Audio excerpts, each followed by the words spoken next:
হেন মতে ভক্তগণ নদিয়ায় বৈশে, সকল নদিয়া মত্ত ধনপুত্র রসে। শুনিলেই কীর্তন করে পরিহাস, কেহ বলে সব পেট পুষিবার আস। কেহ বলে জ্ঞান যোগ এড়িয়া বিচার, উদ্ধতের প্রায় নৃত্য এ কোন ব্যবহার। কেহ বলে কতবা পড়িলু ভাগবত, নাচিব কান্দিব হেন না দেখিলু পথ।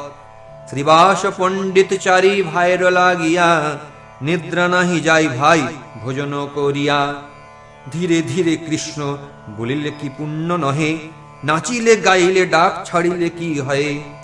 এই মত যত পাপ পাষণ্ডীরগণ, দেখিলেই বৈষ্ণবেরে করে কুকথন।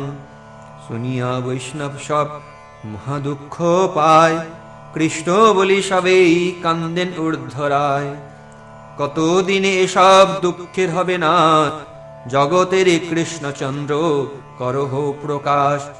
সকল বৈষ্ণব মিলি অদ্বৈতের স্থানে, পাষণ্ডীর বচন করেন নিবেদনে। শুনিয়া অদ্বৈত হয় রুদ্র অবতার, সংহারিবু সব বলি করে হুঙ্কার। আসিতেছে এই মোর প্রভু চক্রধর, দেখিবা কি হয় এই নদিয়া ভিতর।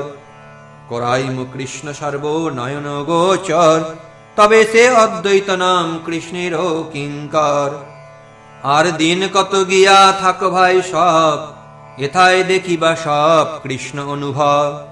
অদ্বৈতের বাক্য শুনি ভাগবত গণ, দুঃখ পাশরিয়া সবে করেন কীর্তন।